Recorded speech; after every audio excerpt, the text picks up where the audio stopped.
this is our 8th talk this year, and we are going.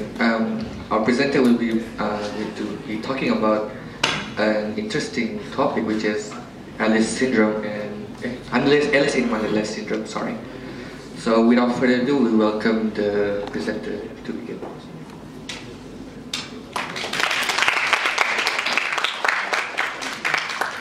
Thank you, Ilmi. So, hello everyone. Welcome to the Fit at YSF talk. So today I'm going to talk about Alice in Wonderland syndrome.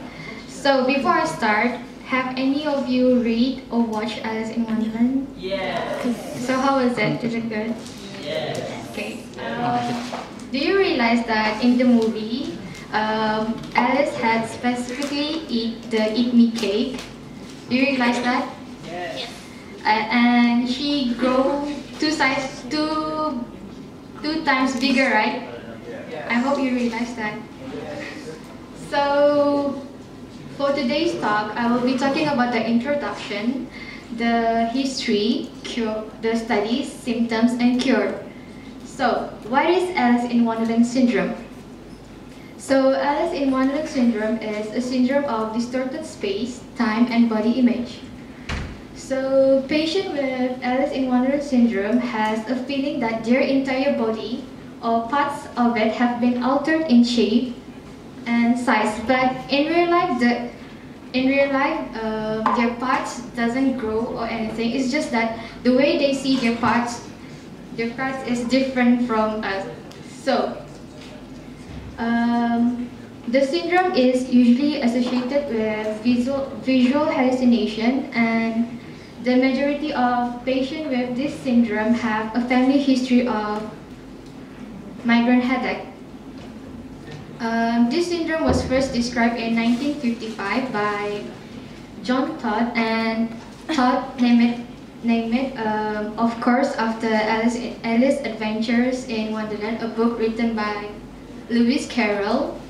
And perhaps, not coincidentally, Lewis Carroll also suffered from migraine. And for your information also, Alice in Wonderland syndrome is also known as Lilliputian hallucination, which is a neurological problem that affects human perception and is also known as Todd syndrome. So, the history of Alice in Wonderland syndrome. This syndrome is sometimes called Todd syndrome, as I mentioned before. And Todd discovered that several of his patients with experienced severe migraine will sometimes cause Todd discovered that several of his patients with migraine had see things differently.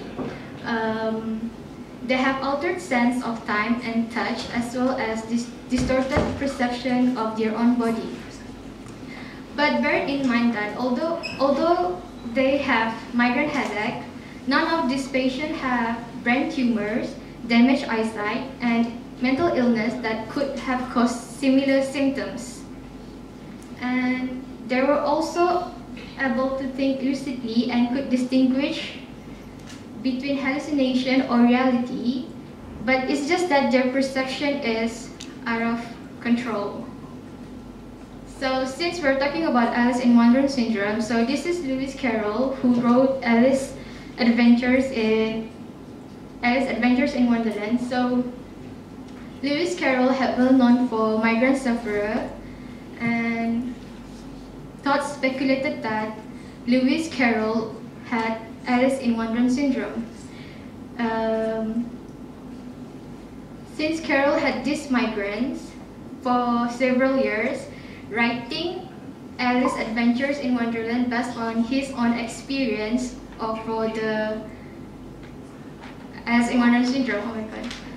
What I'm trying to say is that Lewis Carroll wrote the book based on his own experience since he had the Todd syndrome. So it seems reasonable that Lewis Carroll wrote the book based on his own experience. Yeah. So there are some studies, and Dr. Grant Liu studies the visual distortion that are part of Alice in Wonderland syndrome. Alice in Wonderland syndrome is most common for children aged 2 to 13, and apparently is more common.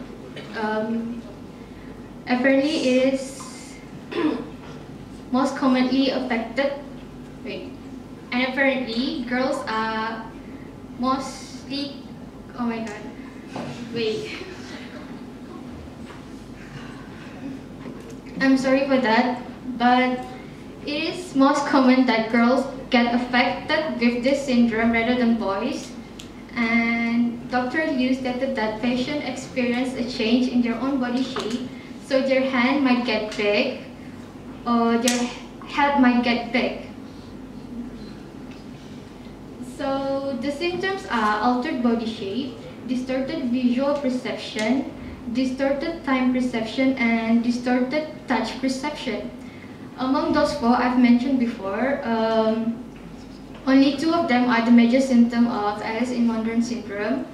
And the sufferer will find that they are confused to the size and shape of their body parts, and usually the parts that get affected is their hand or head, and shrink and growth are more usual than shrinkage. So patients with Alice in Wonderland syndrome sometimes get their hand big rather than their hand getting smaller. The other one is the distortion of visual perception, that their eyes are normal. Bear in mind, their eyes are normal. They don't have any damaged eyesight.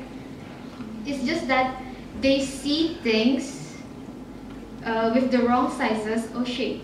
For example, people, buildings, and cars look smaller or larger than they should be, and the distance might even look incorrect. For example, if I am standing in a corridor, the corridor might appear to be very long, and this girl might look very close to me.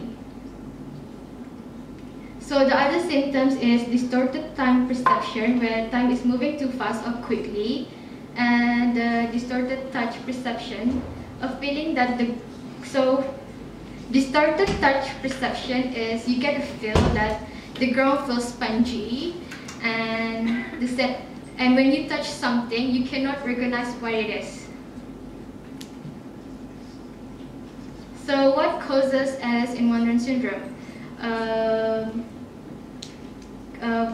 Classical migraine pain cause is one of them, and temporal lobe epilepsy, which is a chronic neurological condition characterized by a recurrent unprovoked epileptic seizure which originates in the temporal lobe of the brain. So since Alice in Wonderland is not that famous yet, so people are trying to study more in Alice in Wonderland, but unfortunately Alice in Wonderland doesn't have any cure yet. But changing your diet and lifestyle are two ways to reduce the chances of developing Alice in Wonderland syndrome. For example, experts recommend to stay away from dark chocolate, red wine, and strong cheese, as it may cause migraine or headache. So if you don't have any migraine or headache, you are not that prone to get Alice in Wonderland syndrome. So I guess that's it for today. Thank you. So if you have any question, you better raise them up now. I don't know why it's mentioned here specifically dark chocolate, not ordinary chocolate or... I'm not sure, but I don't know, dark chocolate. They say dark chocolate. I don't know, I'm not sure. And if you're wondering, Alice in Wonderland syndrome lasted for about 20 minutes. It's just that this syndrome can happen anywhere. For example, you might be having a tea, and then suddenly you feel that your hand gets bigger, your head gets larger, and it will last for about 20 minutes. One episode will last for about 20 minutes. But sometimes it is but sometimes it is hard to tell, because as one of the symptoms said that you lost time perception, right? So it is kind of hard to tell how long does Alice in Wonderland syndrome episode. Yeah. So any more questions from the girls?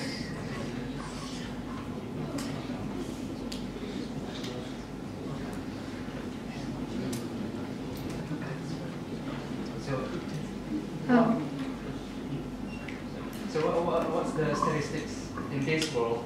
Like, how many people are getting affected because of that? Alice in Wonderland syndrome. In America, it is for about 20% of the children. It's not common. It is very rare. That's why it's not that famous. So you're saying based on Europe side, like American side. How about the Asian side? So far, there is nothing about they didn't say anything about Asia. So children in what age? Children from age 2 to 13, and the average being 6. Anything else? It's really funny because the symptoms is, you see your hands getting bigger. Yeah. But for children, they obviously don't know what is happening. Like they're still children. Yeah, but these. How, for example, if I'm a parent, if I'm an adult parent, probably, how do I know like that the children have the Alice in Wonderland symptoms? Because we don't know. Children might be, children. Yeah, I know. That's why that we don't really know in this part of Asia or any part of the world that how many children really get affected, because sometimes children doesn't tell their parents what happened, right? So some children tell the parents and they know it is Alice in Wonderland syndrome, but some children doesn't tell their parents, so that children might think it is normal, so they live with it. But this syndrome fade away. It doesn't stay forever. Okay. So there's a cure.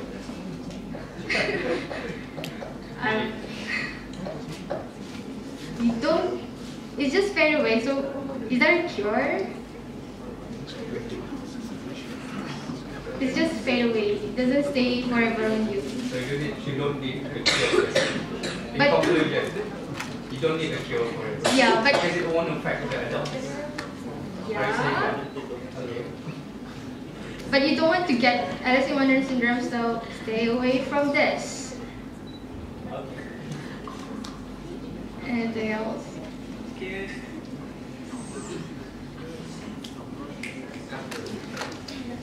Something? Since tadi ada kena kita like stay away from wine, dark chocolate and stuff, tidak. So yang stay away from wine, if they drink wine, I think bukannya drunk kata. If they feel like macam badan dia ada something different. No. These things reduce the chances of you getting migraines. So no migraines, no Alice in Wonderland syndrome. That's it. Okay, thanks.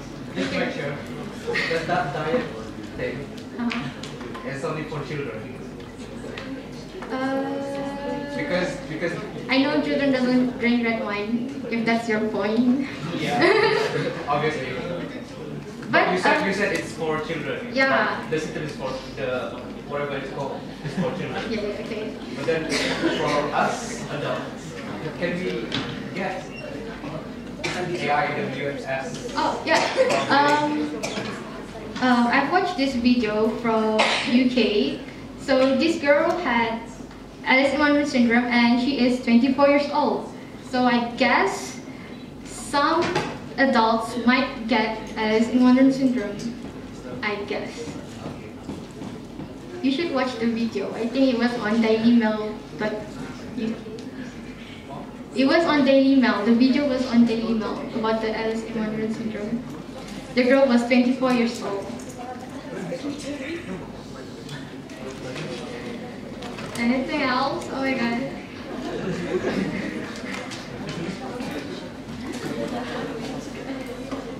Anything?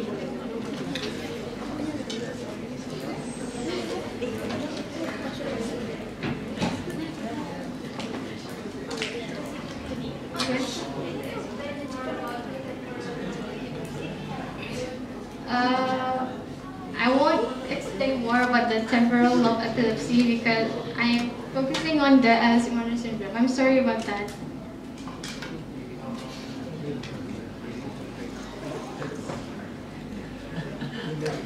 Is that all?